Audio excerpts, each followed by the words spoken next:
আসসালামু আলাইকুম। আশা করি সবাই ভালো আছেন আর আমিও ভালো আছি। তো চলে আসছি রেগুলার রান্না নিয়ে। তো আজকে আমি কি রান্না করব সেটাই আপনাদের সাথে শেয়ার করব। তার জন্য আজকে আমার 1 গাদা তেল লাগবে। তো এখানে ফার্স্ট অফ অল আমি হচ্ছে সয়াবিন তেল, তারপরে খানিকটা সরিষার তেল অ্যাড করে নিচ্ছি। তো এখানে হচ্ছে আমি এখন পেঁয়াজ ভেজে নিব, তার জন্য পেঁয়াজ দিয়ে দিব। দেখতে পাচ্ছেন এখানে আমি হচ্ছে অনেকগুলো পেঁয়াজ দিয়ে দিচ্ছি। তো অনেকগুলো বলা ভুল হবে, মাংস হিসেবে পেঁয়াজটা আজকে আমি কম দিচ্ছি। তো মাংসটা আজকে আমি অন্য একটি স্টাইলে রান্না করব, তো সেটাই আজকে আপনাদের সাথে আমি শেয়ার করব। আর যার জন্য তেলটা আজকে বেশি দেওয়া। আর এই পেঁয়াজটা আমি হচ্ছে এখন অনেকটাই বেশি করে ভেজে নিব, অনেকটাই বেশি। তো কতটা বেশি ভাজবো সেটা আপনাদের সাথে শেয়ার করব। তো ততক্ষণ আমার সাথে থাকবেন আপনারা। তো দেখতে পাচ্ছেন পেঁয়াজটা আমার একদম ভাজা হয়ে গেছে, ভাজা বলতে একটু পুরা পুরা হয়ে গেছে। এর মিষ্টি একটু আমি বাইরে গেছিলাম। তো এই যে আমার মুরগি মাংসটা, হচ্ছে পুরো মুরগি, আমি মুরগি মাংসটা হচ্ছে কেটে একদম মিষ্টি করে নিচ্ছি। তো দেখতে পাচ্ছেন মাংসটা আমার তেলের মধ্যে ভাজা হচ্ছে। এখানে আমি কোনো প্রকার পানি অ্যাড করব না। এটা হচ্ছে আমি আজকে ভাজতে ভাজতে রান্না করব। এখানে যা মশলা লাগে হচ্ছে মাংসের, আমি সব কিছু এখন অ্যাড করে দিব। আর এটা হচ্ছে রান্নার বিশেষত্ব, এটা হচ্ছে আমি স্টু আকারে রান্না করতেছি আজকে এভাবে খেতে মন চাইলো। আর আমি এরকম আমার ভিডিওতে বলছি যে আমি পোট্রি মুরগি খুব কম রান্না করি, এটা আমার বাসায় খুব একটা খাওয়া হয় না। এটা ঝালটা আমি একটু বেশি দিব, আর একটু কাঁচামরিচ ফালিয়ে দিয়ে দিব। আর এখানে গরম মশলা এটাও দিব। তো আপনারা দেখতে পাচ্ছেন এখানে কিন্তু তেলটাকে ভাজা হচ্ছে, প্লাস হলুদ আমি দিয়ে দিলাম, আর পানিও বের হয়ে গেছে। হলুদটা আমি চিকন তরকারিতে একটু বেশি দিই, কালারটা আমার ভালো লাগে। এরপরে আরও যা যা মশলা লাগে আমি সব কিছু অ্যাড করে দিব।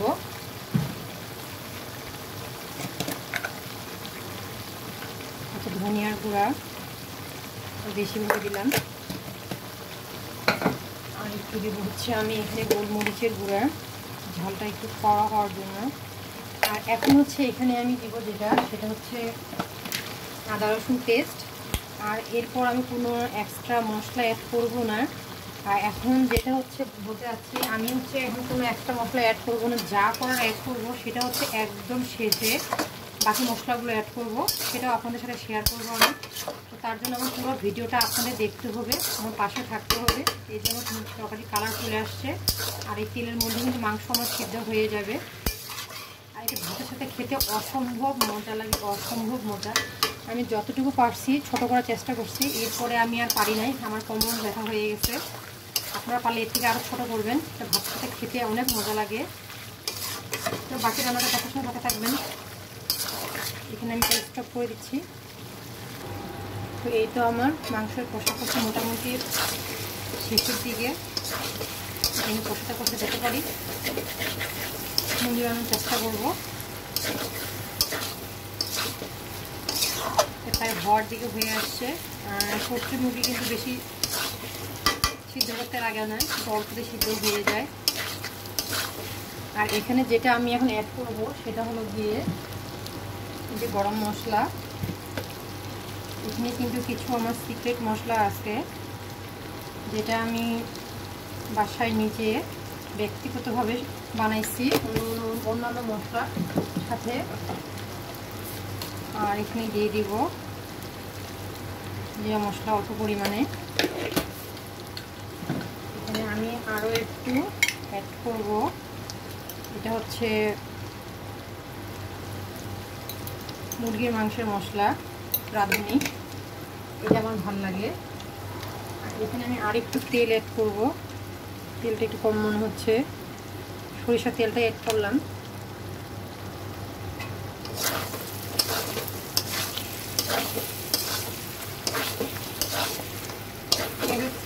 আর একটু কষার পরে আমি নামিয়ে নিব। এটা মোটামুটি হয়ে যাবে আমার মুরগির মাংস কষানো। এটা আমার রান্না রেডি। তো আমি এটা এখন আজরাই নিব এই যে অন্য ছোটো কড়াইতে, কারণ যখন এটা খাওয়া হবে তখন এটা গরম করা যায়। আর এটা গরম করে খেলে অনেক বেশি মজা লাগবে খেতে, যার পর আমি ছোট্ট একটা কড়াইতে আজরাই নিচ্ছি। আর এই যে আমার রেডি হয়ে গেল ছোট টু মুরগির মাংস। এভাবে আপনারা বাসায় ট্রাই করবেন, দেখবেন যে অনেক মজাদার। এটাকে আপনারা আচারি পোট্রি মুরগির মাংস বলতে পারেন। অসম্ভব মজা, অসম্ভব মজাদার মুরগির মাংস। এটা একটা অসম্ভব মজা। তো ঠিক আছে, আজকের মতো এখানে। আসসালামু আলাইকুম ওয়া রাহমাতুল্লাহি ওয়া বারাকাতুহু।